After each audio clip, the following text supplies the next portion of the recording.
And then there are these curving clothing folds like this.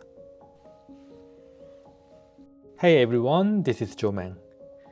Today we are going to draw clothing folds.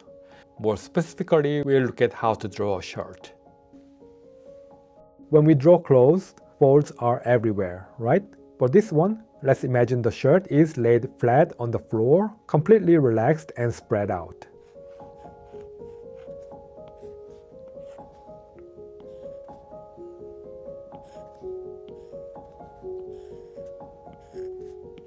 If we were standing normally, with our arms hanging down, folds would gather a lot right here at the armpits and sleeves. But if the shirt is just lying flat like this, you'd barely see any folds at all.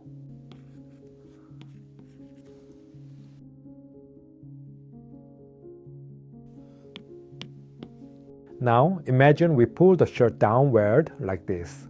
Folds start appearing a lot at the areas where it bends and bunches up.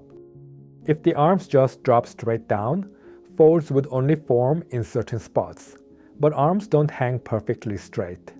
They rotate a little naturally.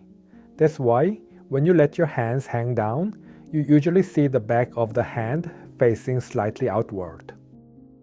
Like this, the back of the hand becomes visible. This has to do with the structure of the arm. From the elbow down to the wrist, there's this gentle inward twist. The arm rotates as it hangs down. The arm comes down and rotates like this.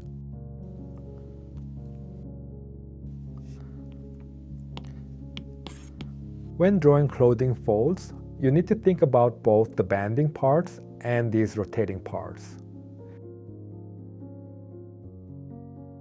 And when the sleeve reaches the wrist, if the sleeve length is perfect, almost no folds form there.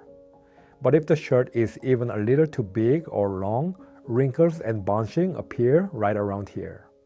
It's more like crumpling or bunching than sharp folds.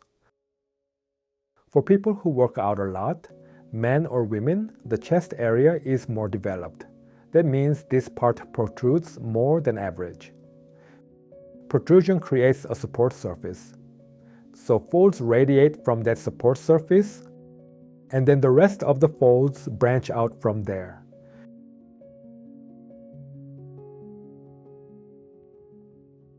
The most basic support surface is, of course, the shoulders. That's the fundamental principle. But when we draw people, it's not always flat and frontal. Arms reach forward, we view from above or below, and so on. So take this core principle and study lots of different references. Practice drawing from them.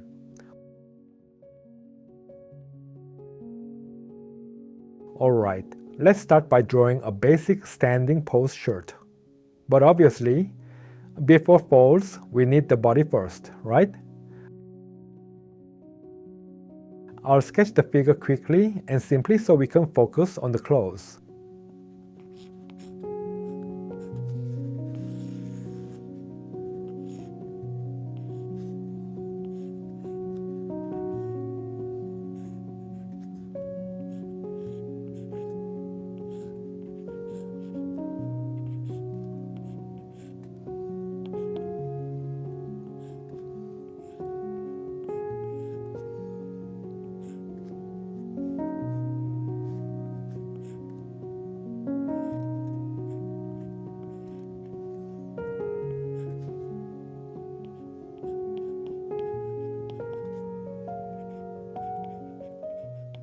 If you want to draw clothed figures properly, you really should study anatomy first. But if I draw every muscle detail by detail, we won't have time for the folds explanation today. So I'll keep the body sketch fast and basic, just a standing pose.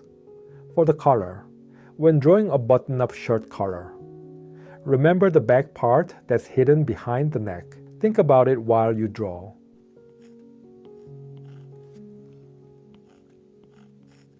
I like drawing the collar with this triangular shape.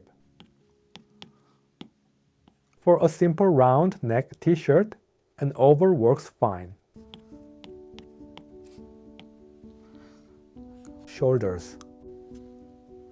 Remember, this area is a support surface. Folds start from support surfaces and folds from compression.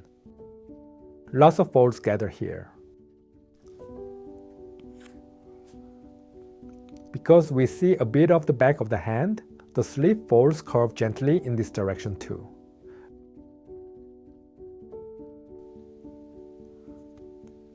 Right now you only see the flow a little here.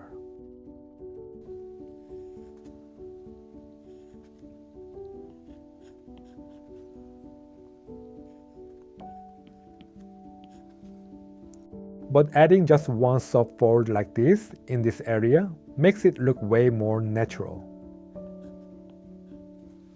Since the shirt is slightly oversized, think about the extra fabric sticking out at the sides of the arms. You can see this kind of flow here too. There's a bit of crumpling in this part right now, usually because we bend and straighten the elbow a lot unless the fabric is super soft. When you straighten the arm, you can still see lingering crease marks from previous bending.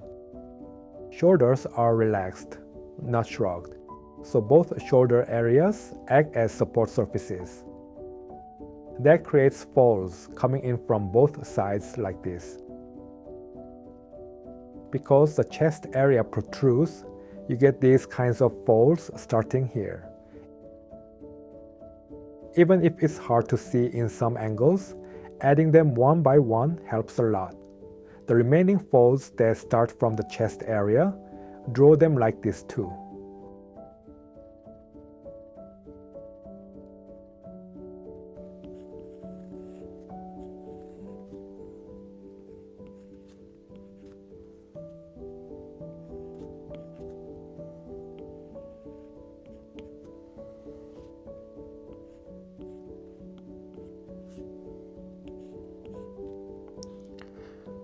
When drawing pants, the pulling starts from around here because one side of the hip is naturally higher.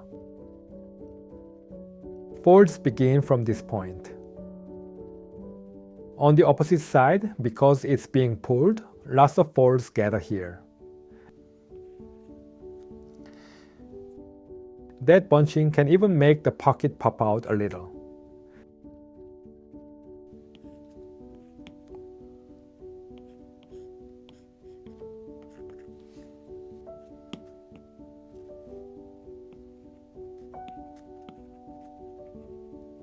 Let me clean this up a bit more. When drawing the collar, don't connect this line continuously like this. Leave a tiny gap. It helps you stay aware that there's a back part hidden behind.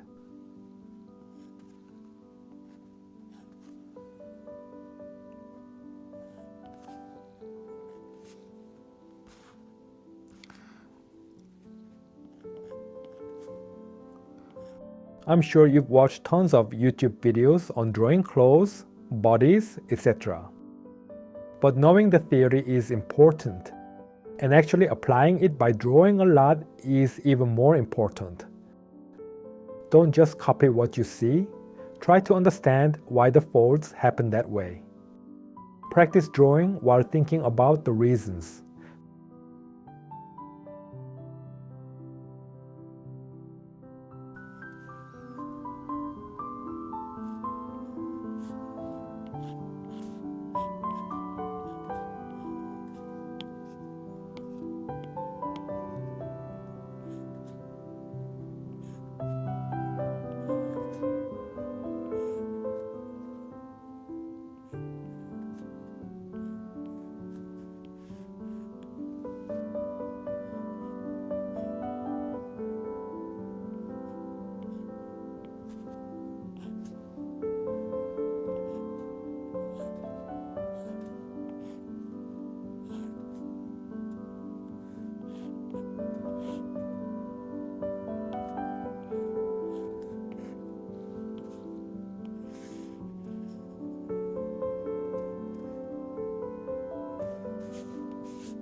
Sometimes it's hard to draw the chest folds in a strict frontal view. If you tilt the angle even a little, those protruding chest folds become much easier to draw, but straight frontal chest folds can be tricky. You see folds like this here, but just drawing them as plain lines doesn't always look right.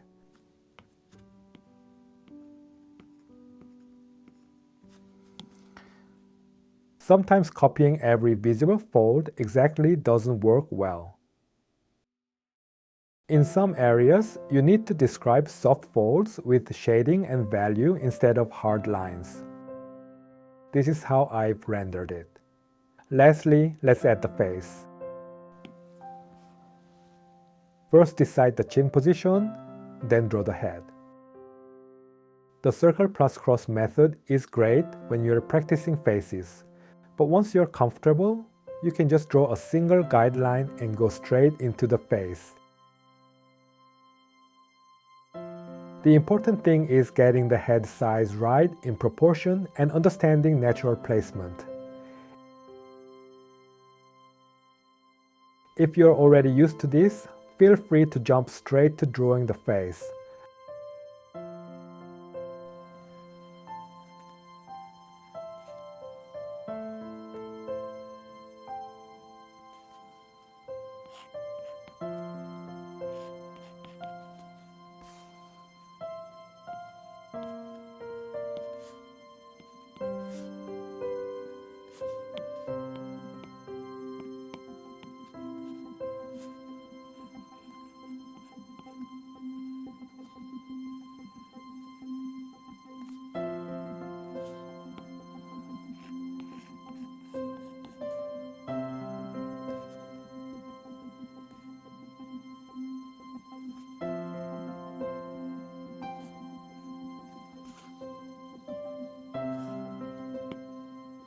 I'll wrap it up like this for now.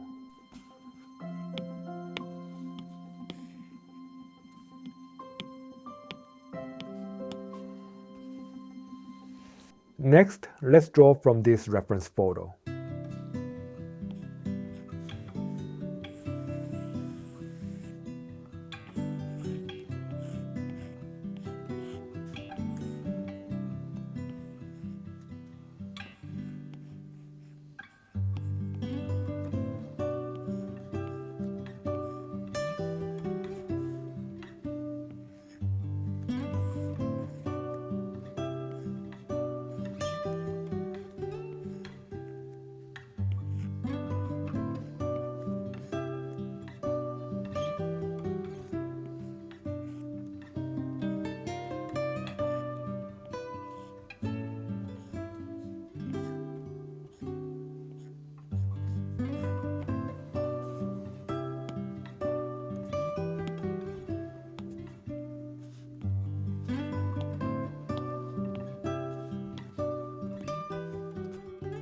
First, rough in the body simply, then layer the shirt on top. Start with the collar.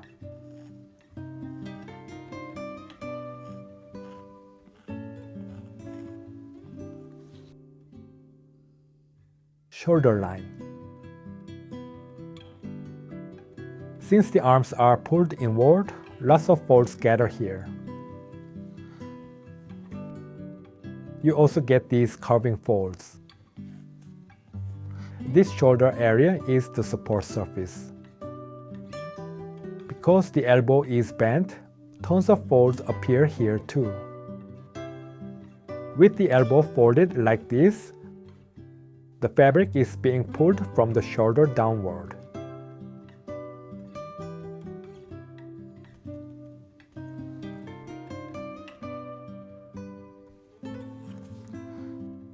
See how there's a protruding part caused by the folds?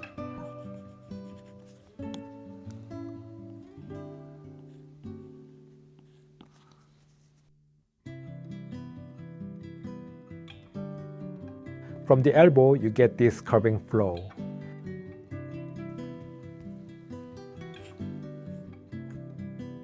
You don't have to draw every single complex fold. It's okay to simplify.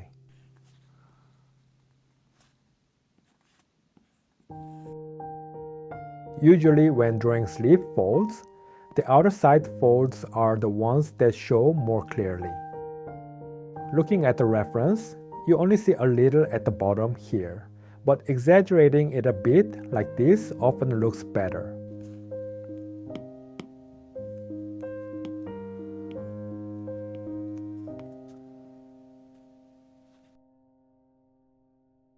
Compare shoulders. In this drawing, the shoulders are pulled back wide. You see pulling folds from both shoulders like this. This pose has shoulders pulled inward, so extra folds appear inside the armpits too. There are folds here in the armpit area, but they are not super strong, so no need to draw them with heavy lines. Just be aware they exist. Because the arm is bent inward, you get flows like this.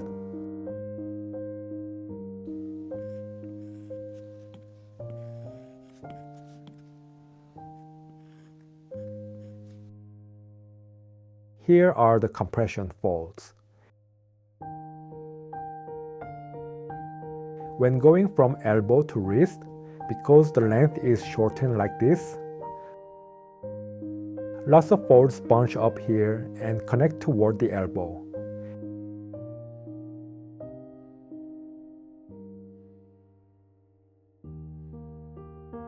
It helps to show some folds on the back side too.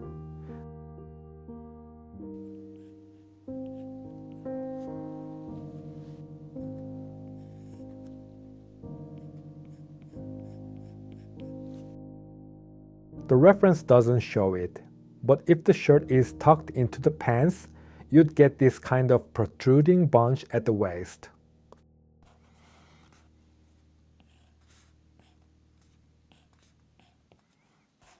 For dress pants, there are usually those sharp ironed creases too.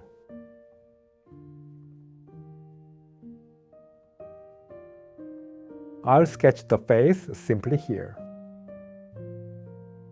When drawing faces, putting it on a separate layer makes editing way easier later.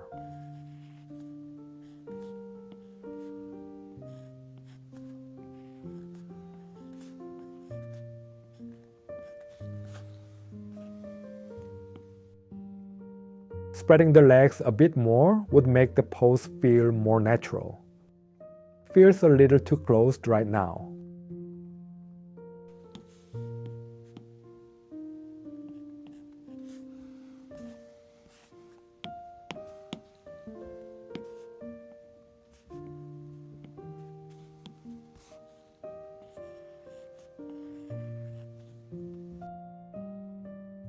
I'll draw the head tilted slightly upward.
Something like this should work.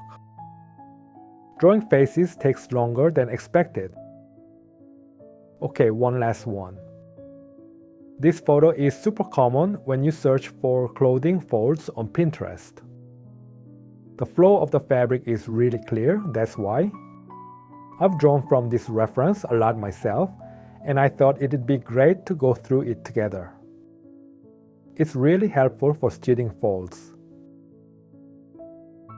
First, rough in the body.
Something like this.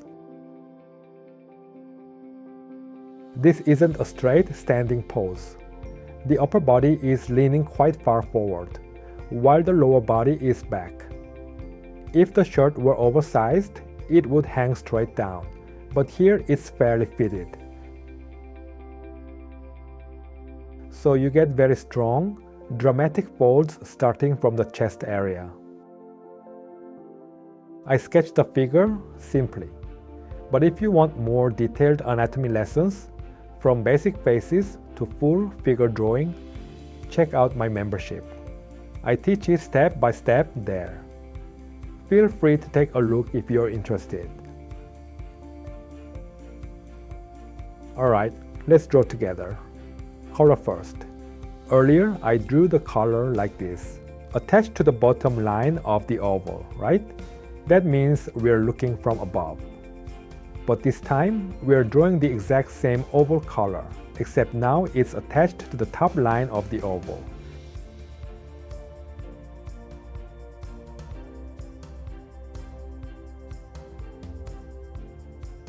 That tells us we are viewing from below.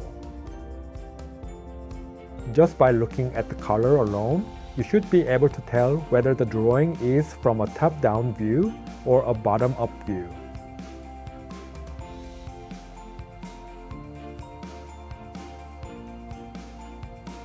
Because the chest protrudes so much, you get tons of folds, really big, powerful ones.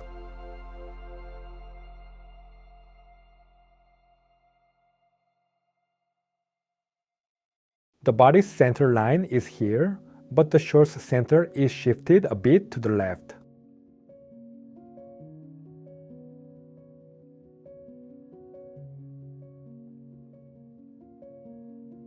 The most important part in this pose is the band at the waist. Make sure to describe that feature well.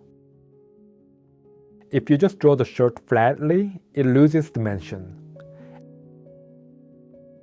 Adding a seam line like this helps. It shows this was originally the side of the shirt, and suddenly it feels much more 3D.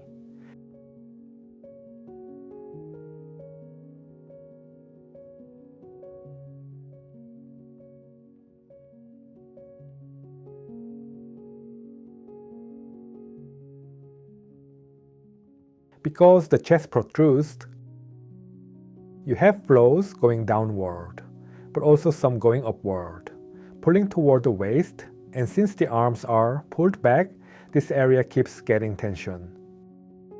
Draw one center seam line down the middle, then radiate folds from that line. You don't have to draw every single visible fold, but while practicing, feel free to put in a lot, then clean up and simplify at the end. The key thing to remember, folds that originate from the chest area like this. Make sure you understand and keep that in mind.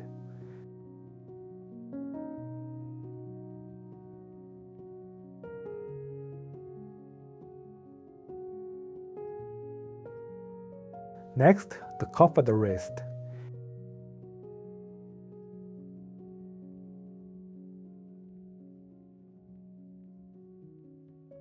If you draw the line heading toward the elbow on the front side, it implies there are folds on the back.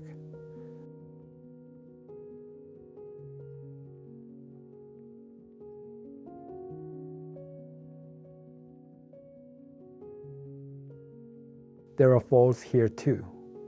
To learn the principles, sometimes it's good to practice drawing just the main flow lines simply.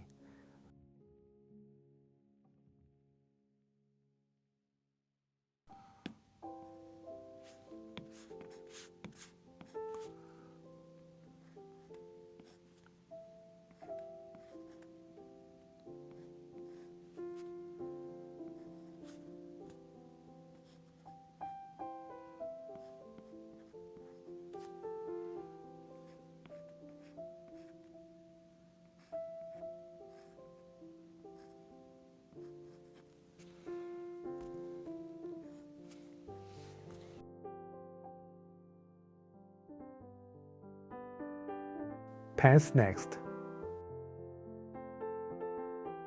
Adding a side seam line on the pants helps a lot.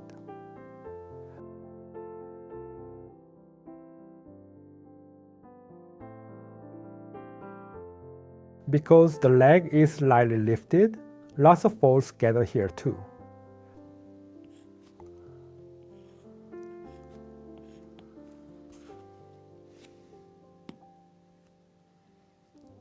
Basic sketch done. Let me refine it a bit.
For the hairstyle, I'll just do a simple ponytail.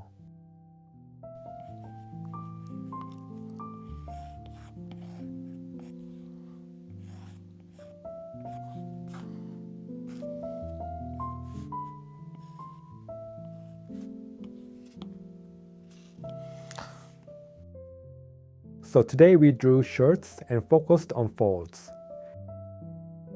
Keep practicing a lot, everyone.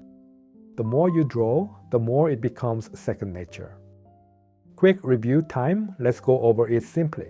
Here are support surfaces. And the chest area is also a support surface. Most folds start from these support surfaces. Those flows can twist and rotate like this as they go. Folds also begin from the support surface at the chest. Because the shoulders are pulled slightly back, you get these connecting folds that link both sides.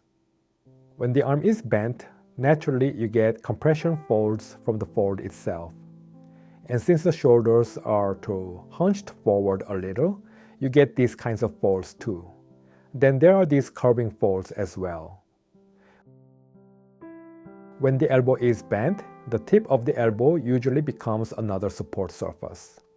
From there, you get more curving folds like this.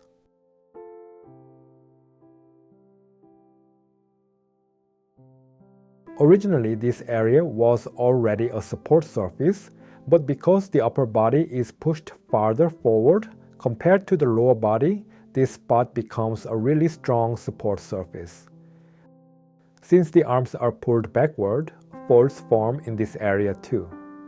Clothing folds usually end at seams like these. Even when they start again, they often restart from a seam. Of course, really strong folds can sometimes look like they're continuous across, but in general, normal folds terminate at seams or at breaks in the fabric. Pay close attention to these points, and I hope you all keep studying and practicing clothing folds. Then bye!